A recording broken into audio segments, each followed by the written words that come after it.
Hi అందరికి నమస్తే. ఈరోజు మనం చేసే రెసిపీ పేరేంటి? మామిడికాయ పచ్చడి. అది కూడా మన పచ్చని పొలాల్లో మామిడికాయ పచ్చడి ఎండాకాలంలో వేసుకుంటారు. మళ్ళీ ఎండాకాలం దాకా అయితే అట్లనే నిల్వ ఉండాలి. అది కూడా మన స్టైల్లో చేస్తాం. అలాగే మన ఛానల్ని లైక్ చేసి సబ్స్క్రైబ్ చేసి కామెంట్ చేయండి. ఇక పచ్చడి ఎలా చేయాలో నేను మీకు నేర్పిస్తాను. మీరు కూడా అలాగే చేయండి. సంవత్సరం దాకా నిల్వ ఉంటుంది ఖచ్చితంగా. ముందుగా అయితే మామిడికాయ కోసి శుభ్రంగా కడిగి తుడిచినాక ముక్కలు అయితే కోసుకోవాలి. అవి కూడా మనకు కావాల్సిన సైజులో అయితే ముక్కలు కోసుకోవాలి.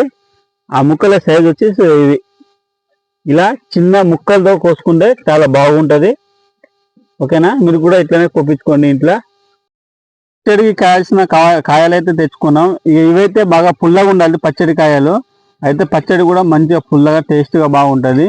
ఇకపోతే దీంట్లో ఉన్న కోసిన తర్వాత దీంట్లో ఉన్న జీడి అవన్నీ తీసి ఇట్లా అయితే మొత్తం కోసేసిన మనం. ఇక దాని తర్వాత ఇలా దీంట్లో ఉన్న జీడి మొత్తం తీసేసి శుభ్రంగా ఒక 10 నుంచి 20 నిమిషాల దాకా అయితే ఆరబెట్టుకోవాలి గాలికి. పచ్చడి కూడా ఎక్కువ రోజులు నిల్వ ఉండాలంటే దీంట్లో ఉన్న జీడి అవన్నీ తీసేసి శుభ్రంగా అయితే ఉంచుకోవాలి. ఇక కర్రలు పోయి అయితే వెలిగించినాం. ఇక కొద్దిగా అంతా నూనె అయితే గోరువెచ్చగా అయితే వేడి చేసుకున్నాం. దీంట్లో పచ్చళ్ళకి గిన్నె అయితే పెట్టుకున్నాం. ఇక నూనె గిన్నె వేడి అయినాక కొద్దిగా నూనె పోసుకొని వేడి అయినాక ఇక పచ్చడి ఎలా చేయాలో స్టార్ట్ చేద్దాం. ఇక పచ్చడిలకైతే మనం నూనె అయితే కొంచెం గోరువెచ్చగా అయితే చేసుకుందాము. ఎందుకంటే పచ్చడి ఎక్కువ రోజులు వస్తుంది. టేస్ట్ కూడా రావాలంటే గోరువెచ్చటే వేసుకోవాలి.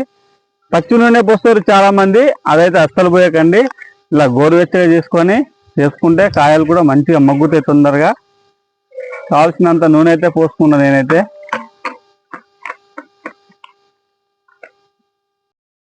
ఇక కావాల్సిన సామాన్లు అయితే అన్ని ఏర్పాట్లు చేసుకున్నాం. ముక్కలు కూడా మంచిగా కోసుకొని నీళ్లు లేకుండా కొద్దిగా తడి లేకుండా కూడా మంచిగా అయితే ఆరబెట్టుకున్నాం గాలికి. ఇక పచ్చడి ఎలా చేయాలో కూడా స్టార్ట్ చేసేద్దాం. ఆలస్యమైంది చాలా.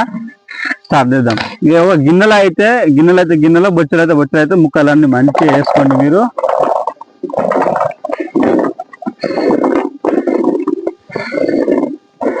ఇలా ముక్కలన్నీ వేసుకోండి.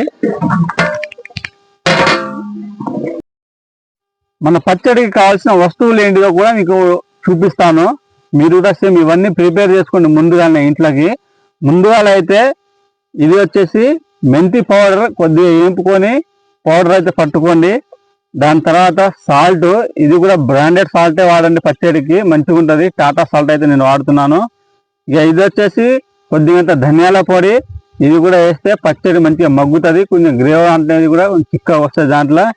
ఇది వచ్చేసి జీలకర్ర పౌడర్, దీన్ని కూడా ఏంపి పట్టండి, పచ్చి వాసన పోతుంది. ఇది వచ్చేసి ఆవాల పిండి, పచ్చి ఆవాల పిండి, ఇదే వేయాలి. ఏంపినవి మాత్రం వేయకండి, పచ్చిదే వేయండి. ఇది వచ్చేసి మనకు పచ్చళ్ళు అత్యంత కావాల్సిన అద్భుతమైన వస్తువు కారం. ఇది కూడా మంచిగా ఉండాలి. మంచి కారం వాడండి, 3 మ్యాంగో కారం వాడండి, బాగుంటుంది పచ్చళ్ళకి కూడా. ఇక స్టార్ట్ చేద్దాం. ఇక ఇంకోటి పోతే ఎల్లిపాయలు ఖచ్చితంగా వాడాలి పచ్చళ్ళకి, మంచిగా ఉంటాయి కాబట్టి. పచ్చడికి ఎల్లిపాయలు అయితే ఒక 50 గ్రాములంత ధనియాలు అయితే వేసుకున్నాం. పౌడరు వేపుకొని పట్టుకోండి ముక్కల్లోకి.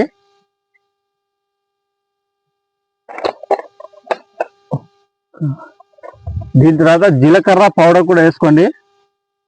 ఇది కూడా వేయండి.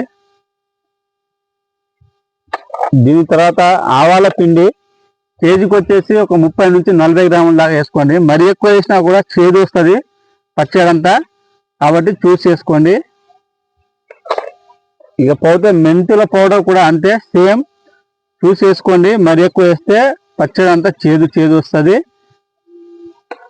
ఇక పోతే ఉప్పు, ఇది కూడా తగినంత వేసుకోండి. మీరు ఎన్ని కేజీలు చేసుకుంటారో అన్నిటికే వేసుకోండి. అవసరమైతే తర్వాత కూడా వేసుకోవచ్చు ఉప్పు. ఇక కారం కూడా నేను కూడా ఒక కప్పు నుంచి ఒక 2.5-3 కప్పుల లాగా అయితే కారం వాడతాను. ఎందుకంటే కారం సరిపోకాటి ఉన్న ముక్కలకి. ఎల్లిపాయల ముక్కలు కూడా వేసుకుందాం. వేసుకొని మొత్తం కలుపుదాం ఒకసారి.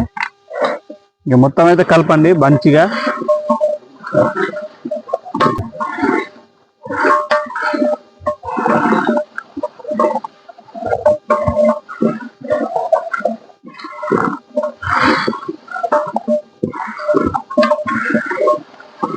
ఇలా మంచిగా ముక్కలకి అన్ని పట్టేటట్టు ఒక 5 నిమిషాల దాకా కలపండి మంచిగా.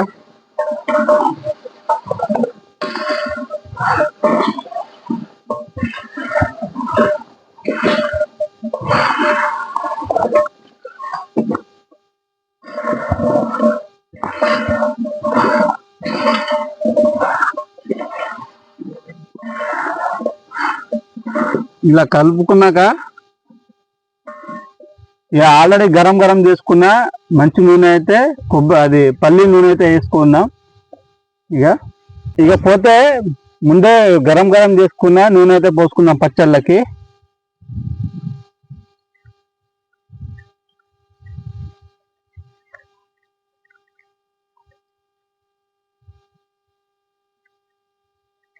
చూసారు కదా, నేనైతే 2 కేజీలంత నూనె అయితే పోసుకున్నాను. ఇక దీన్ని మళ్ళీ ఒకసారి కలుపుదాం. ఆపన్న తర్వాత ఇక కాసేపు అయితే ఉంచి ఇక కలుపుకుందాం. నూనె వేసిన తర్వాత ముక్కలన్నీ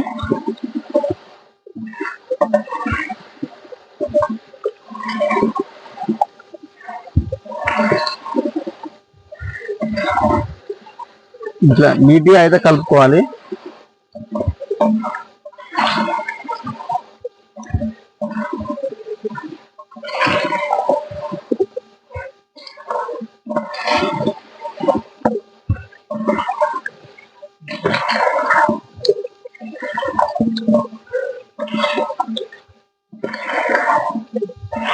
ఒక 2 నుంచి 3 నిమిషాల దాకా మంచిగా కలుపుకోండి. ముక్కలన్నీ ఈ కారము మసాలాలు అన్ని పట్టేటట్టు చూడండి. మనమైతే ఇట్లా మంచిగా కలిపేసుకున్నాం. ఈ పచ్చడి వచ్చేసి ఒక 3 రోజుల నుంచి 4 రోజుల దాకా కలపకుండా ఒక బకెట్లోనే కానీ స్టీల్ బకెట్లో కాకుండా ప్లాస్టిక్ డబ్బాలు ఎత్తుకొని 3 రోజుల తర్వాత అయితే చూసి మళ్ళీ కలిపి తినొచ్చు. ఇక మనం ఇక పోతే పచ్చడి అయితే కలుపుకుందాం. ఇక ఇదే ప్లాస్టిక్ జార్లు అయితే ఎత్తుకుందాం. ఒక 3 రోజుల తర్వాత మూత తీసి టేస్ట్ ఎట్లా ఉన్నాయో చూద్దాం. ఇప్పుడైతే చేసే కార్యక్రమంలో ఈ బకెట్ అయితే ఎత్తుకుందాం. ముక్కలు కలుపుకునేటప్పుడు ఇట్లా కలుపుకుంటాయండి.